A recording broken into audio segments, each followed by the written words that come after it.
This plant was given to me by a shaman, right? Who, after I took the ayahuasca ceremony, it was like for 3 nights. And yeah, we spent the whole weekend.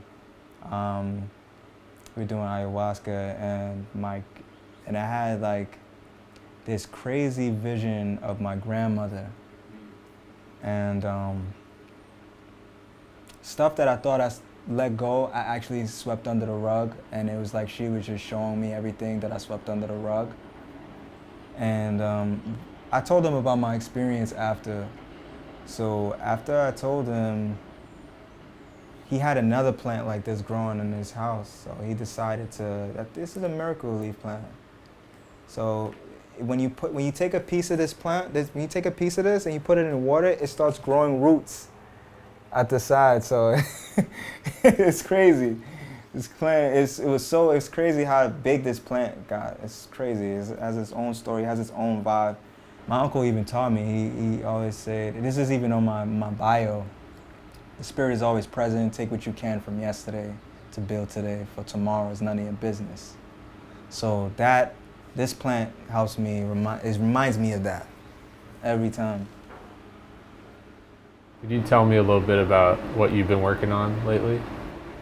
Well, I've been working on this screen, this film actually. It's not easy. I just been writing for now. I haven't been working with any visuals yet, but I know that I would like to start it as anime first. I want to start as anime. I love anime. I'm not 5 minutes, just 30 seconds. Like, that's all I want. But anyway, the screenplay is about, it's about my plant medicine journey, my spiritual journey, like how I was skeptical in the beginning of it, and the fact that I found a community that serves the plant medicine, and I've just been going along with it. Just been curious, because I've always been a curious person. So just being around those people, just letting their energy rub off on me, feeling the energy for myself. And yeah, that's what I've been writing about, my journey with that. What would you say is the value of the plant medicine? The value of the plant medicine, that's tricky. The value of the plant medicine, it depends on the person, but for me, the value of it gives me confidence in myself, because when I'm under the plant medicine and I'm going through ceremony, like an ayahuasca ceremony, right? So when I'm going through that, it's intense in the beginning, because in the beginning I just feel like this mask that I have for the world, my friends, my family, all being shed in one sitting. And I'm just with myself. So when I'm dealing with myself, it's like I can't run from these thoughts. So I have to deal with that in darkness, because my eyes are shut. I'm meditating, and it gives me clarity. It gives me new thoughts, a new direction. I would say good orderly direction. Some people say, oh, God, I look at God as the good orderly direction. So it gives me a sense of direction where I can find my compass. Have there been any big realizations that you had that you remember in particular? Yeah, trauma. Dealing with trauma. It's petty things too. It's like childhood traumas, And then as an adult, when you have to deal with it, it's funny. Back when you was a child, it wasn't funny. But when you finally get older, you see certain things that trigger you, and it's just like, okay, let's face it. Let's do something different. Because I used to run from like things that used to bother me, thoughts, things I used to tell myself, memories that I had in my past. Try not to remember them, because like I'll do anything not to remember them. Even while I'm remembering them, I may do something or say something that just doesn't even make sense at the moment, just to distract me. So noticing that and wanting to change that is a lot of work. It was a lot of work on me. I had to just face it by writing. Writing was definitely dancing. I just started like It's crazy. I've been listening to like Afro music and different genre of music just to get a different perspective of the world. And like, society is a reflection of me. That's how I look at it. Like, instead of the sun being the center of the universe or the earth being the center of the universe, it's me. So I just look to see that how are these people reflecting me? Like, what am I doing wrong? How are they responding to me and stuff? So that's how I dealt with my trauma. And it's a journey. I'm still on that journey. Still. Do you find those things transferring over into your writing and art? Yeah, especially when I listen to certain music or when I eat shrooms. I swear, this other day I was eating shrooms, right? I ate like a whole eighth just to see what I would do with my writing. So in the beginning, I was journeying, and it was a little uncomfortable in the beginning. And then just started getting, I was like, oh wow, this started coming, that started coming. I just started writing, and I'm just writing and writing, even if it doesn't make any sense. Even if, like, my mind is like, the thoughts is coming faster than my hand is moving, so it's just like I'm trying to keep up. So it's crazy. It's like, it's a real movie. Like, when I'm under the medicine and I'm just doing that, working with my craft, it's a real movie. And it's just like, I feel like I'm watching myself do this. So it comes out there. It comes out even when I talk to people, like people in the past that I haven't spoke to in a long time. My reaction to them is very different. People that I stayed away from, people that I cut off, because the universe is so funny. She'll bring around people that you cut off years ago that come around. You'll meet them somewhere else. You meet them on a train, bus, wherever, mall. And yeah, that's how it transfers. It's there with me all the time. That my ceiling, the psilocybin, is always in me. Even ayahuasca. Grandmother, that's what they call her. Yeah. And then what's it like when you go and look at the writing the next day? Shit, the writing. I don't know, because when I read, I write a lot. So there's different things that I write. So when I'm writing, I'm just gonna start with my my little screenplay of Obia World that I've been working on, right? When I read that over, I was like, wow. Like, I was like, yo, it's crazy, because I didn't know that, I didn't know it could come out of me, because it's almost like a dream. It's almost like, did I write this? But of course, it's my handwriting. So it's like, where did this come from? Like, I'm eating billions of years of wisdom. So of course it's all gonna come through me. Of course it's all genetics, it's all DNA, it's just, it's all memory. So I look at it and it surprises me. It's like a relic for me. So it's like, should I put this out in the world or should I keep this to myself? The screenplay is definitely about that, talks about that and how the world views Jegna, and different perspective of Jegna. Yeah, so I can't wait till I finish it. It's so much to it. I can't wait till I finish it, because there's so much in my mind, and my mind is so funny because it's like doing little droplets of Jegna, Obia World, this whole thing. And it's just like, I want it out, like a faucet, but it's a tease though, so I take my time with it. Seems like the process is finding little bits at a time. Yeah, definitely. I could be very impatient with myself. Very impatient with myself when it comes to my work. It feels like I'm not doing enough, or I'm gonna be my worst critic, and that's my challenge, because I have to say kind things to myself.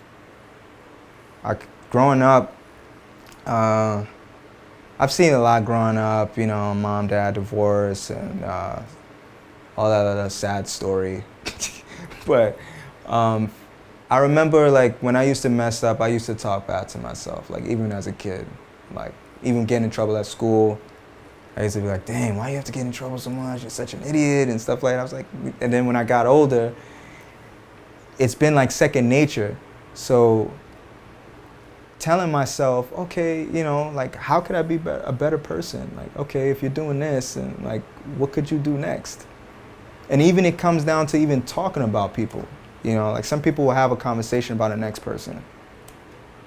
It's like, should I even waste my time talking about that person? You know, but it's all about just yourself. It always points back to yourself. Always points back with how do you feel about yourself, the tides, the temperature. That's how I feel. Yeah. How do you deal with that when it comes up when you're thinking something negative? Negative. So negative thoughts is inevitable. It doesn't mean that it's bad. Negative doesn't always mean bad, but it's a compliment to whatever's going on. So if I ask for $1 million or I ask for a yacht, I have to take what comes with it. People are gonna ask. People are gonna want to be around me. People are gonna be fake around me just to get the money. But this is what it comes with. If I could get a yacht, and you know, me being on a yacht, I don't know how to drive a boat. I don't know how to sail. You know, so me going out to sea, I don't know the tides. I don't know the tricks. So I may even but that's what it comes with. The storm, it comes with everything. So I don't treat negativity as like, even with my ego. Like people think ego is bad for some strange reason. Like you're supposed to kill it. I get it, you know, but it's like the sun and the moon, we share. This is your time of the day, and this is my time of the day. And if they want to spend more time, you know, I have to regulate that. So that's how I look at it. Everything, you know, opposite attracts. Fuck it. Opposite attracts. So I'm not gonna sit here and say, oh, I'm gonna do this, I'm gonna get only this. No, I'm gonna get both. You ever been in a situation you were supposed to go somewhere, right? You're supposed to, for example, you're supposed to meet up with your girl. And your boy call you. You go to your boy now, and some bullshit happens. And you're just wondering why, like, how did this happen? How did I get in this situation? It's your choices. Sometimes you have to sit with yourself before you make a move. And that's what I do. That's what I've learned to do. You know, so you just have to know what to sit with yourself and trust the feeling in yourself. Trust the tides in yourself, and that takes meditation. That takes a lot of meditation, a lot of self-awareness. Because if you're not aware, you're dead, in my judgment. Yeah, man. Is there a process or a way that you can get into the mindset? I mean, you said the music helps. Yeah, but to actually. As far as the content, does it kind of come out of your subconscious, or is it something conscious that you're thinking about? Sometimes people would trigger it. If I'm going through a shitty day, it'll trigger another poetry. It affects people. You know, the reflection. It affects everything. So. And even a simple sound or a joke, I hear a joke or I'll laugh, and you know, it'll make, I will laugh until tears start coming out of my eyes, and then I'll just write something. Like if I write something, it'll be different. I want to write jokes now. You know, I want to do a comedy show. I want to do stand-up now. Like, so it definitely depends on how I'm feeling. Yeah, but yeah, this is really where I write. This is where all my ideas come from. Like little sigils here. This is my favorite, Chaos. These two are my favorite right here. Even this is how I conduct myself. Generator, operator, destroyer, watcher, listener, verb, good orderly direction. So to poem, I'll read a recent poetry. Okay. This is for Obia World that I've been writing. So Jegna is saying this. He says, I the substrate, I the grain, I've been inoculated. Psilocybin knows me, where art thou, Jegna? Between the heart and the mind. I close my eyes and another opened. I see a woman. I can't see her face. I hear her voice. She played her harp and I fell into colors. Poured on the canvas as she strummed. The vibe moved, her paint. My flesh. She played aggressive. She played light. I the substrate, I the grain. I've been inoculated. Psilocybin knows me. I found Jegna. So that's one of my, and this is like part of the screenplay that I've been writing. But my screenplay is like kind of scattered all over the place. So yeah, it's a lot. It's cool. Do you So have, I do you have have a to- yeah. visual in mind when you read that? Are you seeing something that would go along with it on screen? Oh yeah, definitely. On screen, like how I visualized it is when Jegna takes the cup of ayahuasca, right? And this is real. Like this is how I really feel. Like I literally, there's a woman playing a harp. Every time I take ayahuasca, there's a woman playing a harp. It's not the shaman. It's not anybody else. I hear this music, and when she strums aggressively, I get thoughts, like flashes of childhood memories that I've forgotten. And it's like she goes through them, and it's just like, it's crazy. It's like an ancient Wikipedia or Google when I'm laying there. And she strums aggressive, she strums light. And however she strums, and I literally feel like colors. I feel like I don't know how to, I can't even say water. I don't know. I just feel like I'm blue, I'm red, I'm yellow, orange, green. It's like I change colors behind my eyes because the journey is behind your eyes. So I try to describe that as much as possible in the book. And I've named my book. The name of my book is Jigern Society. What is the meaning behind that? Jigern is like seeing things for what they are, not what we want them to be. That's really Jigern. That's part of my principles that I've hold close to myself. I don't look at it as, oh, I think it's madness or it's chaos. It's just a pattern I haven't deciphered yet. So this is what I talk about with, earlier when I said, the algorithm of America. If you don't know the algorithm of a country or of anything, any business, you could screw yourself. Seeing things for what they are. People want people to be organic, authentic. People seek that. So once I notice these things, and this is natural, this is what I notice, this is what makes me feel good. There are my principles. Those are my principles. That's what makes my day go.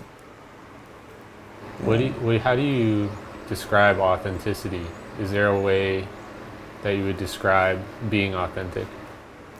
You could mostly feel it in their body language, almost. And no choice of words that they use. It's weird. I can't really describe it, really. But I could just tell that they're trying to like put on a mask or a hologram, and I don't really feel comfortable. I don't vibe with people like that. But when people are authentic, I love the realness. I could see their spirit. I could see their child, the transparency. You're not afraid to step out in the light with me. And there's nothing to be ashamed of. Like people that's authentic is, they're gold. They're like gods in this day and age because there's so many people that are just trying to be someone else. What advice would you give to someone who's trying to get to that state of authenticity? Notice yourself and never lie to yourself. Because you could lie to anybody else, but when you go to sleep at night, those lies are still with you. So you never lie to yourself. Do something different. Do something that you've never done before. Do something that, even if it's the first time, even if you're afraid, just do it, just to see what it's like. It's like being an introvert. Like I had to really step out and talk to people. I'm doing this right now.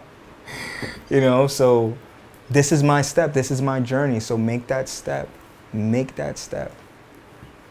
Do something different. And what helped me, because I wasn't always like that. I had the mask, I had the hologram, I was doing it to people, so I know when someone is doing it to me because I already left that world already. Yeah, this, I don't even know if it's if this is gonna be enough lighting. But it's a painting on top of a painting. I had this painting for years in my house. This painting is really a part of my childhood memory. So I just decided to remix it a little bit because I'm going through like different changes. And I'm just like, you know what, let me just do something different. I wanted the flowers to pop out a little more. And when I was painting here, I was very upset when I was doing this. Very upset that day. My inner child was trying to calm me down with flowers.